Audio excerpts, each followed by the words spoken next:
c'est Thomas de la pépinière du fruitier. Dans cette vidéo, je vais te faire le second pépitour, donc c'est-à-dire le tour de la pépinière. Je voulais en faire un au début du printemps, mais j'ai pas vraiment eu le temps.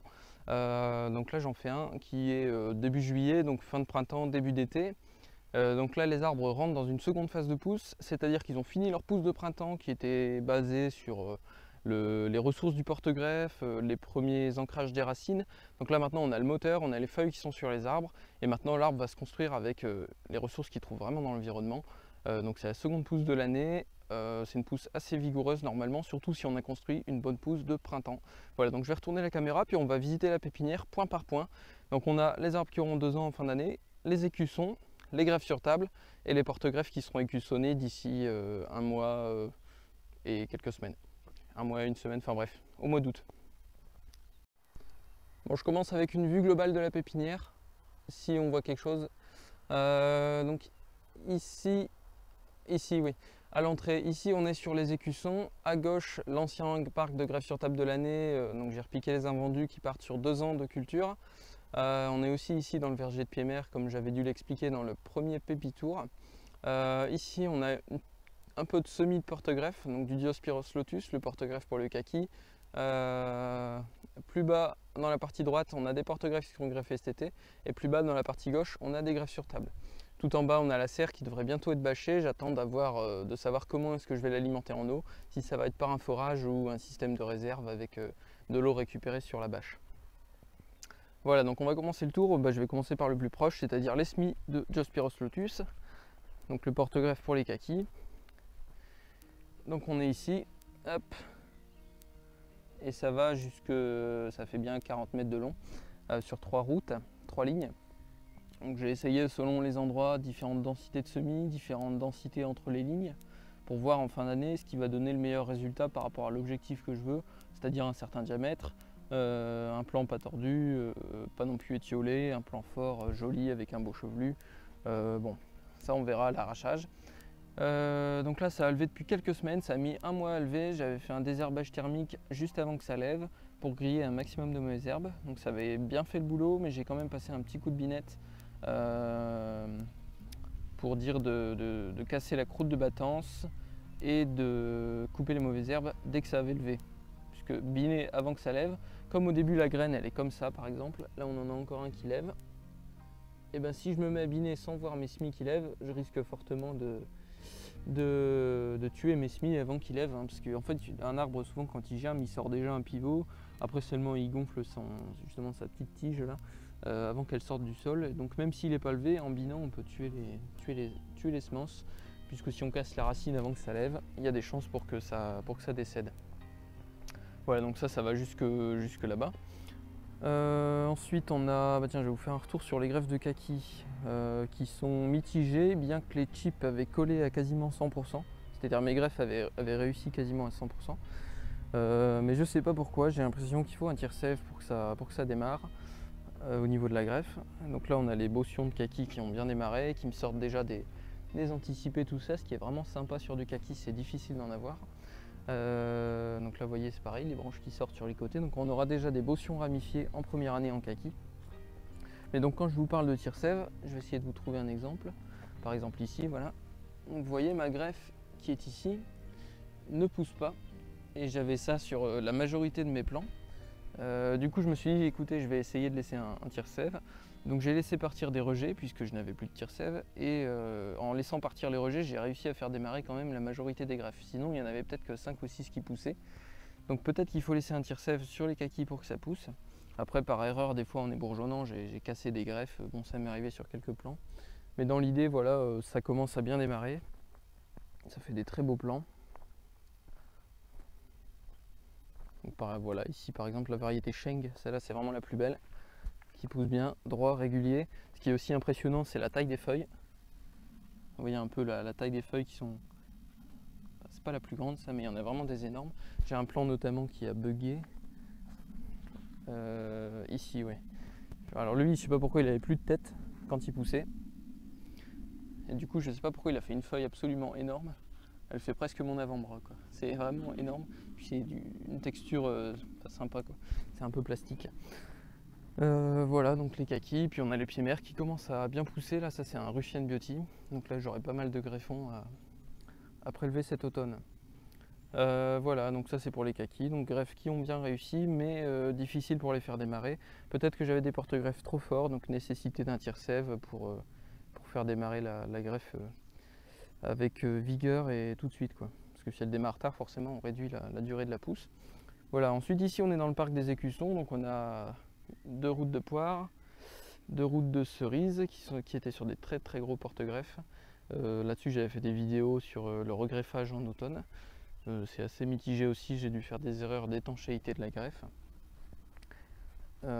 Et ici on a 3 routes et demie de pommiers là. Et derrière on a encore du cerisier et des knipboom que j'ai fait. Bon, ça du coup c'est de la greffe sur table qui a 2 ans, le knipboom. Donc voilà, donc les écussons qui poussent bien, qui se ramifient bien selon les variétés. Il y a des variétés qui ont plus de facilité que d'autres à faire des ramifications. Donc ben ça forcément ça fait des différences entre les plants, mais globalement il devrait être joli, il devrait faire presque 2 mètres au moment de l'arrachage. Voilà, donc ça ce sont les écussons. Donc bonne réussite, sauf en pomme, j'avais eu pas mal de casses, donc j'avais tout regreffé, enfin tout non, la moitié a été regreffée au printemps à cause des écussons qui n'étaient pas bons. Et voilà les poires, donc normalement en écusson on peut se passer de tuteur, mais il y a des fois où j'ai bien envie d'en mettre un, et notamment j'ai un écusson qui s'est cassé, tout simplement, il s'est arraché au niveau du point d'écussonnage, donc c'est bête. Bon, désormais je vais vous emmener dans le parc où il y a les arbres de 2 ans. Après il y a un petit parc où il y avait un trou de la pépinière de l'an dernier, j'ai repiqué dedans du noisetier, des groseilliers qui n'étaient pas vendus, mais qui ont un peu de mal. Cette année j'avais pas bien préparé le sol, ça restera sûrement un an de plus. Donc ici on est dans les arbres de 2 ans, donc on a à distinguer 2 choses différentes, puisqu'en fait l'an dernier la pépinière, comme dans les écussons, était plantée à 80 cm. Là on voit que c'est beaucoup plus espacé, c'est parce que cette année j'ai acheté un tracteur et je désherbe avec. Donc du coup il faut que le tracteur puisse passer, donc j'ai vu qu'il y avait plein de trous dans les lignes ici, du fait de la vente des sions. J'ai arraché une ligne sur 2, que j'ai repiqué dans la ligne, dans la deuxième ligne en fait, et ceci pour toutes les routes. Donc du coup les arbres qui ont été repiqués forcément marquent un peu le pas, ils poussent beaucoup moins que les autres. Et ceux qui n'ont pas été repiqués poussent eux très très bien, très vigoureusement. Là par exemple on a Cabarette qui pousse très vigoureusement et que je préforme pour faire des hautes tiges un peu hâtées on va dire, parce que normalement c'est plus long que ça pour en faire. Mais ils seront vendus moins cher bien sûr. Donc tout simplement je remonte les branches et c'est du porte-greffe franc, c'est pour ça. Tous ceux qui étaient sur porte-greffe de moyenne vigueur, je les ai rabattus, j'ai fait un knipboom avec. Qui se ramifie ou non selon les variétés. Ça c'est pareil, j'ai fait une vidéo sur le knipboom, donc qui est visionnable sur la chaîne. Donc voilà, bah ici globalement on n'a que des pommiers parce que les poiriers se sont très bien vendus, les cerisiers pareil j'en avais plus, les pruniers non plus. Donc en 2 ans on n'aura que des pommiers. Voilà. J'ai déjà quelques fruits aussi sur certaines variétés. Là on a Jacques Lebel, j'ai des fruits, c'est une bonne, très très bonne pomme à cuire de la région qui font toutes seules en cuisson mais qui garde quand même sa forme. Donc en tarte aux pommes elle est géniale, en compote ça va très vite pour les faire puisqu'elles font très vite. Donc c'est très sympathique. Après en pomme, si on reste sur le sujet, j'ai aussi de la transparente de Concel ici. Là on a des arbres qui ont été repiqués, donc vous voyez ils poussent très peu, c'est de la rainette étoilée. Et ils ne seront sûrement pas vendus, je veux pas vendre d'arbres moches. Hop, ici on a de la transparente blanche qui devrait bientôt mûrir. Dès qu'il y aura un changement de couleur, vous voyez là elles sont vertes. Dès qu'elles vont passer au blanc cassé jaune, ça va être bon pour les cueillir. Là je dirais même qu'elle est presque prête. Là pour info, on est le 6 juillet au moment où je tourne la vidéo. Parce que je tourne les vidéos mais je ne monte pas forcément tout de suite. Voilà, après on a aussi des noyers que j'ai achetés pour les refaire pousser. Donc des petits noyers. Voilà, à qui je rajoute de la croissance. J'ai essayé de faire des greffes de noyers, mais sur 50 j'en ai eu 6. Donc c'est très difficile comme greffe. Après j'ai fait une erreur, j'essaierai autrement l'année prochaine, mais pour me garantir un peu de noyer, j'en avais acheté il y en a 20 et j'ai repiqué les 20 donc dans le but de les faire pousser. Voilà, après que dire dans cette zone là, je suis aussi dans le verger de pied-mère. Donc du coup si vous voulez, on a bien sûr les grands kakis que je vous avais montré par là. Ensuite on a une route avec des assiminiers, d'ailleurs il y a un petit fruit. Alors l'assiminier c'est assez complexe à faire pousser. Il y a beaucoup de pertes quand on les repique en hiver, je trouve. Surtout sur des sols un peu lourds comme ici, tant que c'est pas un sol très sableux. Et moi, ce que j'ai remarqué, c'est que à chaque fois que j'ai des bonnes réussites en plantation d'assimiliers, c'est quand je les repique démarrer. Donc il faut les laisser démarrer en pot au printemps. Si vous avez une serre, faites-les démarrer dedans. Et vous les repiquez au mois de juin quand il n'y a vraiment plus de risque de gelée. Et vous l'arrosez un bon coup quand vous le plantez. Vous mettez un peu d'engrais organique et c'est parti, ça va pousser. Donc là, bon, lui, il me fait un fruit. Par curiosité, je vais le laisser, même si je le trouve un peu chétif pour pouvoir porter un fruit. Il est un peu frêle, mais bon, je vais le laisser quand même. Pour ceux qui n'ont pas goûté le fruit, c'est très très bon comme fruit, ça a vraiment des allures exotiques. On peut rapprocher ça de la mangue, de la banane, de l'ananas, mais c'est à rapprocher quoi. C'est un goût exotique simplement, assez crémeux. Après ça varie toujours selon les variétés. Donc là on avait une route d'assimilier par là. Ensuite ici on a une route avec du kaki à nouveau puisque je n'avais enfin je voulais pas continuer ma ligne de kaki ailleurs puisque ça va trop loin. Donc j'ai recommencé une ligne de kaki par ici. Avec un mûrier là, bon je savais pas trop où le mettre. Et du coup je l'ai mis ici, donc c'est le mûrier Illinois Everbearing avec des fruits à déguster. Ensuite on a une route avec des figuiers que je viens de planter aussi. Il y en a chez moi des plus développés, mais ici je suis seulement en train de replanter comme je m'installe. Donc ils sont pas encore bien développés, mais c'est dans la route ici. Ensuite la route au-dessus on aura des amélanchiers. Et la route ici c'est des vignes. Voilà. Et dans les figuiers, vu que c'est de la famille des moracées, je vais aussi mettre les mûriers vu que c'est de la même famille. Donc là on est dans le parc de Zan, Pied-Mer, voilà. Donc là c'est les fameux groseilliers que je vous disais que j'avais repiqués, cassis, des noisetiers, qui eux seront beaux pour vendre. Des châtaigniers qui ne poussent pas assez, donc je vais faire le cycle sur 2 ans. Voilà, puis les vignes par là pour mon plaisir personnel de manger du raisin. Voilà. Bon, maintenant on va passer au greffes sur table. Donc c'est tous les arbres que vous voyez dans la pépinière qui ont un bambou. Puisque les greffes sur table ont pour moi besoin d'un bambou pour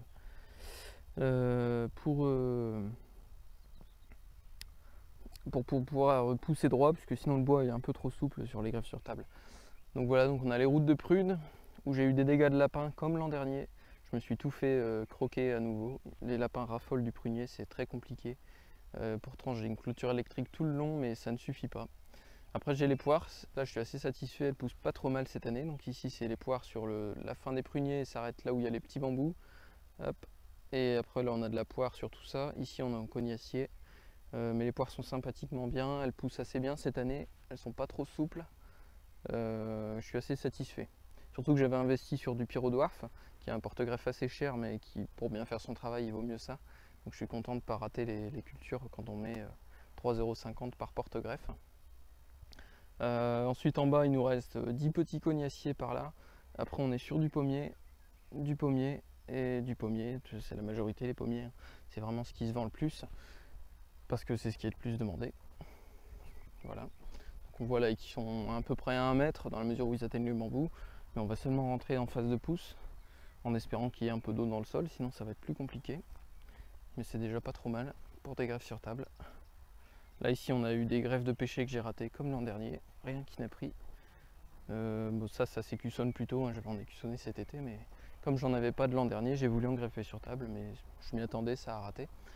Voilà, donc là après on a du pommier jusqu'au bout, hein, tout simplement. Et après à côté on a le parc des arbres qui ont été écussonnés cet été, où j'ai eu une mauvaise reprise des plants, car à mon avis ils ont séché dans les jauges, donc vous voyez il y a pas mal de trous ci et là, hein. Surtout sur le M9, le M111 et le cognacier de Provence, qui n'ont pas aimé du tout la reprise. Donc voilà, donc ça va être écussonné au mois d'août. Il va falloir que je compte un peu, voir combien il m'en reste, pour savoir combien je greffe de chaque variété. Mais sinon, d'ici 1 mois, ils vont encore bien se développer, je pense. Ils sont seulement en train de bien pousser, de bien reprendre, donc ça va être pas mal. Et en cognacier, j'avais remplacé tous les sujets morts parce qu'il y en avait vraiment de trop. Donc on voit ça très bien. Comment on fait la différence par ici. Et ça, c'était les gros sujets que j'avais achetés. Enfin des gros, avec un beau chevelu racinaire que j'avais acheté pour les planter en premier. mais tous n'ont pas repris. Du coup après j'ai eu plus que des plus modestes pour repiquer puisque le fournisseur n'avait plus que ça. Après il faut savoir que souvent en écusson les gens prennent plutôt du modeste, hein. Sinon après ça devient plus dur à écussonner puisque c'est plus gros. Mais ça c'est pareil, d'ici un mois ça va bien se développer, puis ça fera des beaux poiriers l'an prochain sans trop de problèmes. Ensuite on a du sorbus ici au cuparia pour greffer de la mélanchier. On a encore des châtaigniers qui eux j'avais prévu de les garder 2 ans d'office, mais c'est pareil, la reprise n'est pas terrible du tout.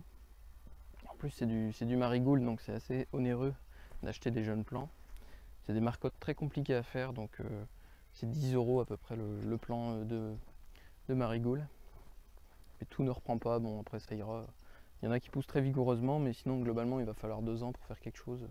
Le temps que ça développe un minimum de chevelure racinaire. Bon, ici on voit encore quelques kakis qui débordent dans le parc de multiplication. Et après les bambous ici, donc là ça va rester 2 ans, là on va rester 3 ans à la pépinière. Donc je vais les écussonner, je vais guider le plant pendant 2 ans ensuite.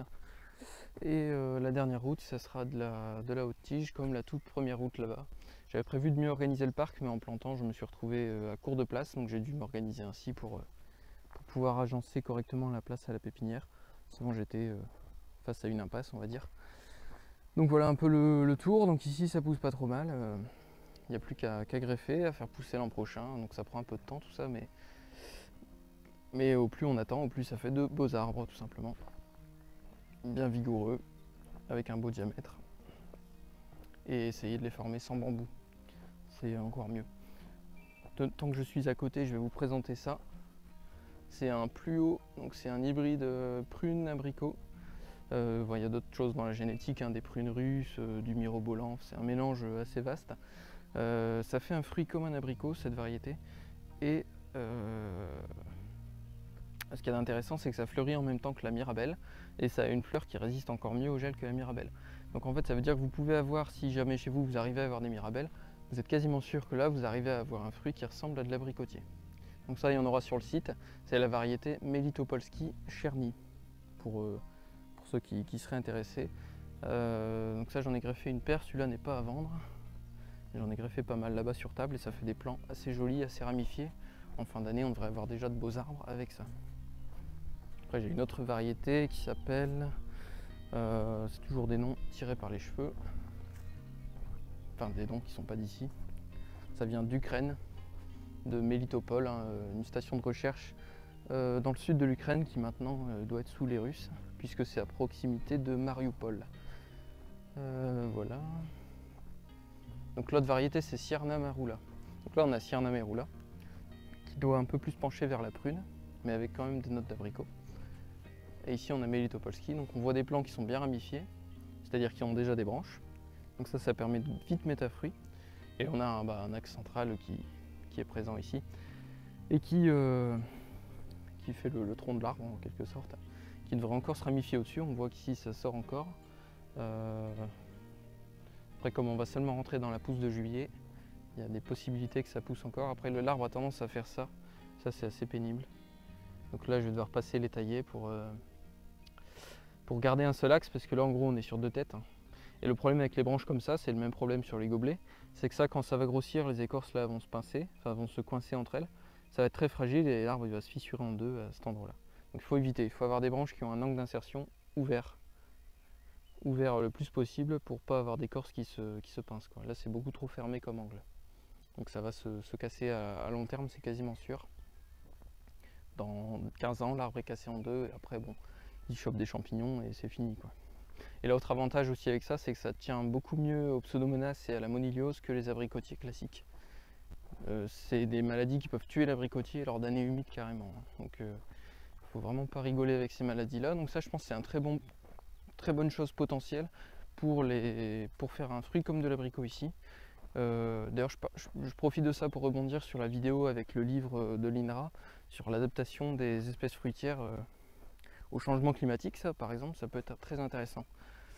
Donc voilà, c'est un peu le projet de la pépinière, c'est de proposer toute une diversité de variétés, d'espèces qui sont adaptées au climat du nord de la France. Qui dit nord de la France, normalement dit aussi ailleurs, parce qu'on n'a pas le meilleur climat pour les productions fruitières. Voilà, donc ce que je voulais vous montrer tant que je pensais au plus haut, c'est que j'en avais écussonné quelques-uns l'été dernier. Donc j'avais envie de vous les montrer parce que c'est intéressant. Ils n'ont pas du tout la même pousse quand ils sont écussonnés que greffés sur table. Là ils sont très basitones, c'est-à-dire que toutes les branches partent du bas et vont toutes devenir en gros des têtes. Donc on les a ici. Hop. Ça c'est la variété que j'ai écussonnée. Donc on voit que ça pousse avec une vigueur très jolie, un très beau diamètre au niveau du tronc. Bon, le souci c'est que ça pousse pas très droit, je sais pas pourquoi. Peut-être parce que ça pousse trop. Mais surtout ce qui me dérange plus, vous voyez, on le voit fortement sur celui-là, c'est que ça fait comme un gobelet, alors que j'ai rien taillé pour former un gobelet, quoi. Donc ça c'est un défaut je trouve pour cette variété. Sûrement parce qu'il y a eu un pic de croissance au moment où on était bas. Et du coup il a sorti plein d'anticipés, après il a dû ralentir. En plus de ça j'ai eu des insectes coupe-bourgeons, donc des insectes qui sont venus pincer la tête là. Donc en gros, s'il y a des branches sur les côtés et qu'on pince l'axe central, c'est comme si je venais mettre un coup de sécateur là. Vous vous doutez bien que l'arbre va partir en gobelet. D'ailleurs, on le voit ici. Hein. On voit ici qu'il y a eu un pincement qui n'est pas venu de moi. Et c'est ça sûrement qui a donné un peu plus de vigueur à ces branches latérales. Sauf que le problème, c'est que c'est arrivé sur quasiment tous mes plants. Et du coup, ça les forme un peu gobelets. Bon, du coup, c'est pas grave, j'aurais juste une taille à donner pour la vente. Mais bon, du coup, moi, ça m'énerve parce que l'arbre met sa croissance dans ça au lieu de la mettre dans l'axe central. Ce qui m'embête un peu. Mais comme ça fait des belles pousses très vigoureuses, je vais sûrement m'en servir pour l'écussonnage d'ici un mois. Voilà. Bon, je pense qu'on a fait à peu près le tour de la pépinière. Je ne vais pas vous passer devant tous les arbres. Ce qu'il faut savoir, c'est que dans la serre, après, ce sera les plantes en pot qui actuellement sont chez moi, puisque ici, il n'y a pas encore d'eau. Les plantes en pot, il faut absolument les irriguer. Voilà, et tant qu'on est là, on va faire la ligne de Knipboom. Donc là, un Knipboom de cognacier. Je suis assez content puisque ça sort, vous voyez, des branches partout. À une belle hauteur, on est à peu près à 1,40 m ici. Donc pour moi, ça peut être qualifié de demi-tige, même si normalement ça doit être un peu plus haut. Voilà. Après, il y a deux branches en bas, il faudrait que je les retire. Donc pas trop d'intérêt. Donc voilà, après on voit les différentes variétés de pommes. Celle-ci se ramifie, celle-ci se ramifie. Celle-ci ne se ramifie pas. Elle un petit peu. Celle-ci. Là non. Non. Non. Après les 4 c'est la même variété donc non. C'est normal. Là ça se ramifie. Ici ça ne se ramifie pas. Ici ça se ramifie.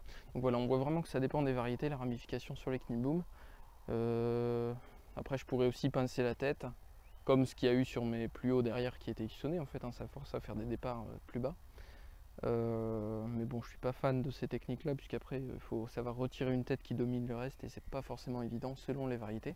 Donc là, c'est vraiment le métier du pépiniériste de bien connaître toutes les variétés qu'il produit pour savoir comment guider chacune des variétés produites.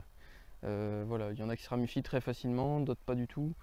Celles qui se ramifient pas du tout, je dirais qu'il faut pas les rabattre, puisqu'en plus en général, hein, ce sont celles qui font des gros bois, donc elles n'ont pas forcément d'être abattues pour avoir plus de diamètre par rapport à la hauteur. Donc on se contenterait des branches qui poussent au printemps dessus. On pourrait même cranter au-dessus des yeux pour forcer le démarrage. Donc cranter en fait ça voudrait dire en hiver, là on aurait le bois. Eh bien je viendrais faire un petit cran au-dessus de l'œil, ce qui coupe l'hormone qui inhibe la pousse de ce bourgeon, et au printemps il démarrerait. Donc au lieu de rabattre tout l'arbre pour lui donner énormément de puissance et qu'il se ramifie comme ça, je le laisserai comme ça tout l'hiver. Et en hiver, je viendrai faire des crans au-dessus des branches que je veux voir démarrer. Et à cette hauteur-là, au moins, je pourrais déjà me choisir quelques branches à voir pousser. Et en plus, garder un axe central. Donc je pense que là, il faut connaître les variétés. Donc les variétés qui se ramifient peu, les cranter. Et les variétés qui se ramifient facilement, autant les rabattre. Voilà, après sur les écussons, là par exemple, on peut voir que ça se ramifie très bien. Le problème, c'est que ça se ramifie bas. Donc moi, si je veux encourager la croissance de nouvelles ramifications plus haut, il faut que je taille en vert les ramifications basses. Et j'ai une autre variété ici qui fait des ramifications de partout, c'est celle-là. Elle en fait vraiment beaucoup, mais le problème c'est qu'elle a un bois assez fin, donc ça lui fait une grosse prise au vent. Et donc elle est assez souple, et du coup elle se tord un peu. Bon, comme quoi, c'est pour vous illustrer un peu la diversité des variétés. C'est vrai pour les fruits, mais c'est aussi vrai pour la conduite des arbres, c'est hyper complexe. Mais bon, c'est passionnant. Au bois, on peut toujours apprendre et gérer de façon différente selon les variétés et même selon le type de terrain. Les arbres ne poussent pas de la même façon selon le porte-greffe. je suis sûr qu'il y a des différences en termes de ramification, selon des porte-greffes même de vigueur équivalente, puisqu'ils n'ont peut-être pas les mêmes quantités d'hormones qu'ils envoient en l'air, etc. Donc il doit y avoir des différences là-dessus.